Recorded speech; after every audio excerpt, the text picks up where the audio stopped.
Hello everyone, I welcome you all to our YouTube channel NTSC Foundation.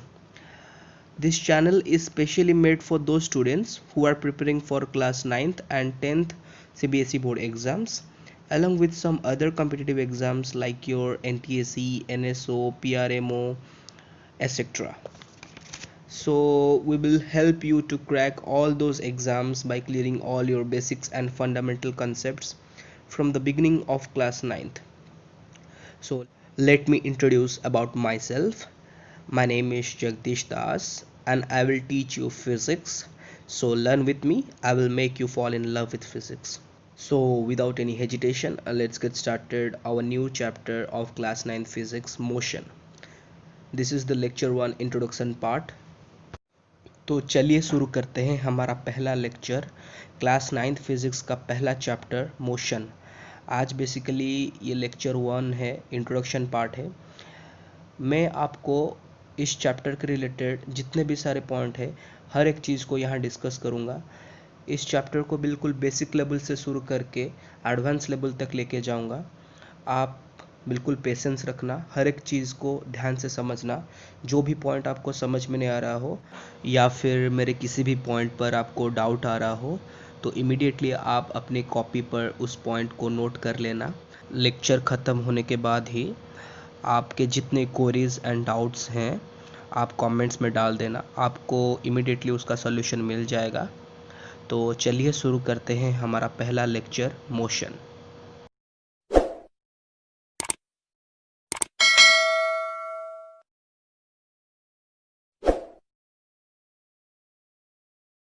So guys, we are talking about motion. So first of all, we should know what is motion. Motion means simply movement. हम लोग हमारे daily life में ऐसे कई सारे examples देखे हैं जो कि मोशन से रिलेटेड है, जैसे कि birds are flying on the sky, ये आपको दिख रहा है, और fishes are swimming on the river, ये भी आपको दिख रहा है। और कुछ ऐसे एग्जाम्पल्स हैं जो कि ब्लड हमारे बॉडी के अंदर फ्लो कर रहा है बट ये हमें दिख नहीं रहा है। सो एक्चुअली में blood is continuously flowing throughout our body. And और एक एग्जांपल लेते हैं, जैसे कि हमारा प्लैनेट अर्थ जो कि कंटिन्यूसली सन के अराउंड रोटेशन भी करता है और रिवोल्यूशन भी करता है एक पर्टिकुलर ऑर्बिट में, जो कि हमें दिख नहीं रहा है। तो कुछ मोशंस ऐसे हैं जो कि हम देख पा रहे हैं और कुछ मोशन ऐसे हैं जो कि हम देख नहीं पा रहे हैं बट एक्चुअली में उस ऑब्जेक्ट का मोशन हो रहा है। तो ये सब हम कैसे पता करेंगे कि ये मोशन कर रहा है या नहीं कर रहा है?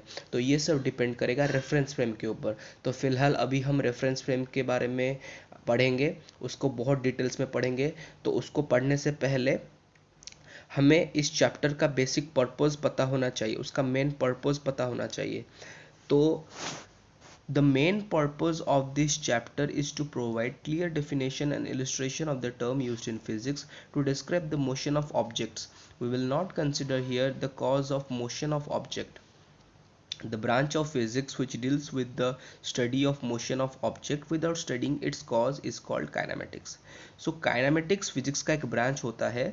तो बहुत सारे फिजिक्स के ब्रांचेस ऐसे हैं जो कि हम फर्दर हायर स्टडीज़ में पढ़ेंगे, जैसे कि mechanics, electrodynamics, optics, thermodynamics, modern physics, और ऐसे कई सारे ब्रांचेस हैं। तो उसमें से एक ब्रांच है मैकेनिक्स, जिसके बारे में अभी हम थोड़ा जानकारी लेंगे। उसके बारे में तो डिटेल्स नहीं पढ़ सकते क्योंकि आप एनटीएससी के लिए तैयारी कर रहे हो, एक ओलंपियाड्स लेवल के लिए आप तैयारी कर रहे हो, इसलिए मैं आपको थोड़ा थोड़ा बेसिक जानकारियाँ दे रहा हूँ। तो मैकेनिक्स एक ऐसा ब्रांच है जिससे हम एक ऑब्जेक्ट का स्टडी रेस्ट और मोशन में कर रहे हैं।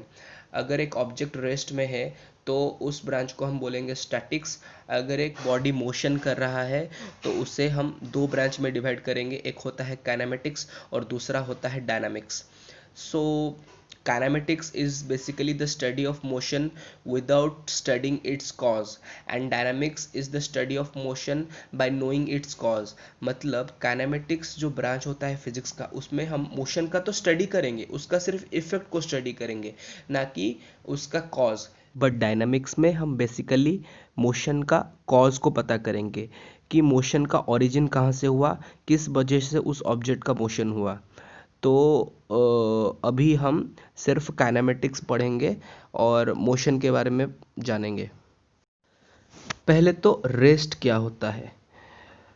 When an object doesn't change its position with respect to its surrounding, then the object is said to be at rest with respect to its surrounding. तो अगर एक ऑब्जेक्ट अपना पोजीशन फिक्स रखता है, अपना पोजीशन चेंज नहीं करता है with respect to surrounding and time, तो उस ऑब्जेक्ट को हम रेस्ट मानेंगे। अभी अभी मैं आपको बता चुका हूँ, अगर एक ऑब्जेक्ट रेस्ट में है तो उस ब्रांच को हम बोलेंगे स्टैटिक्स। और एन स्टेशनरी ऑब्जेक्ट, अगर कोई आपको बोलता है स्टेशनरी ऑब्जेक्ट, तो उसी वक्त आपको पता चल जाना चाहिए कि वो ऑब्जेक्ट रेस्ट में है। फिर आते हैं मोशन। मोशन क्या है? Motion means when an object changes its position with respect to surrounding, then the object is said to be in motion with respect to that surrounding. अगर एक ऑब्जेक्ट अपना पोजीशन चेंज कर रहा है time के respect में और surrounding के रेस्पेक्ट में, तो उस ऑब्जेक्ट को हम मोशन में मानेंगे। उस ऑब्जेक्ट मूव कर रहा है, एक जगह से दूसरे जगह अपना पोजीशन चेंज कर रहा है सराउंडिंग और टाइम के रेस्पेक्ट में। चलिए एक एग्जांपल लेते हैं। यहाँ पर देखिए, ये एक ऑब्जर्वर है जेड। जेड एक ऑब्जर्वर है और यहाँ एक बस है। बस में दो लोग बैठे हैं, एक है एक्स और दूसरा है वाई। तो चलिए मान लेते हैं कि ये बस अभी रेस्ट में है।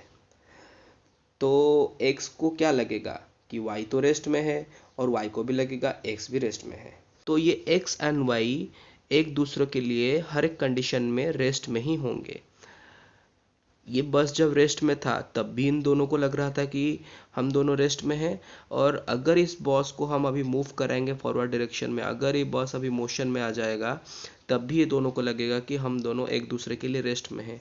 एक्स को लगेगा वाई रेस्ट में है और वाई को लगेगा एक्स रेस्ट में है, क्योंकि ये एक दोनों बस के अंदर बैठे हैं, वो अभी मोशन नहीं कर रहे हैं। बस तो मोशन कर रहा है, लेकिन ये दोनों मोशन नहीं कर रहे हैं, रेस्ट में बैठे हैं, तो इसीलिए इसको लग रहा है ये रेस्ट में है और इसको लग रहा है ये रेस्ट में है।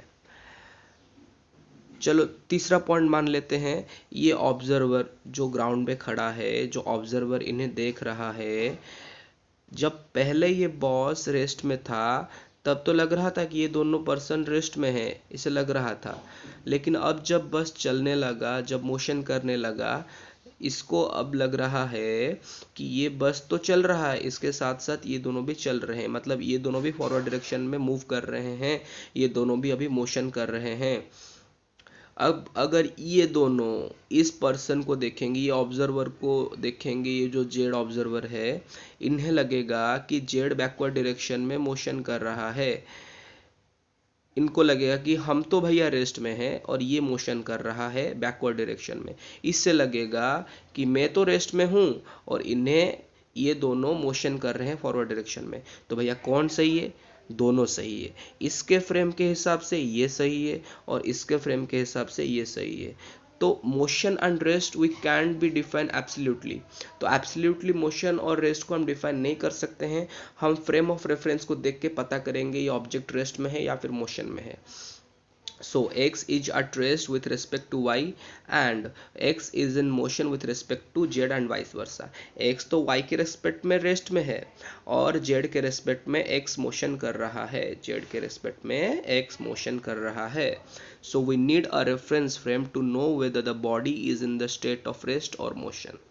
सो हमें रेफरेंस फ्रेम की ज़रूरत पड़ रही है, हम पता करने के लिए कि एक ऑब्जेक्ट रेस्ट में है या फिर मोशन में है। So let's know the definition of reference frame. So reference frame का definition क्या है? Any fixed point in a surrounding of a moving object can be considered as a reference frame. Stationary object, the body is at rest. एक surrounding में एक fix point को हम reference frame मानते हैं। अगर एक ऑब्जेक्ट जो कि रेस्ट में है या फिर उस ऑब्जेक्ट को हमने फिक्स मान लिया है, तो उसे हम रेफरेंस फ्रेम मानते हैं। ये उसका डेफिनेशन है। तो मैंने रेफरेंस फ्रेम के बारे में डिटेल्स आपको अभी बता दिया एग्जाम्पल के साथ। तो आज हमने इस इंट्रोडक्शन लेक्चर में पढ़ लिया मोशन के बेसिक पर्पस के बारे में। तो आगे हम टाइप्स ऑफ मोशन से शुरू करेंगे। तो वेराइटी टाइप्स ऑफ मोशन जो है उसका डेफिनेशन के साथ उसका एग्जाम्पल को हम ब्रीफली एक्सप्लेन करेंगे। सो गाइस, अगर ये वीडियो लेक्चर्स आपको अच्छे से समझ में आया हो तो कमेंट बॉक्स में ज़रूर बताना, और इस वीडियो लेक्चर्स को ज़्यादा से ज़्यादा लाइक और शेयर कर देना। Thank you so much and have a nice day.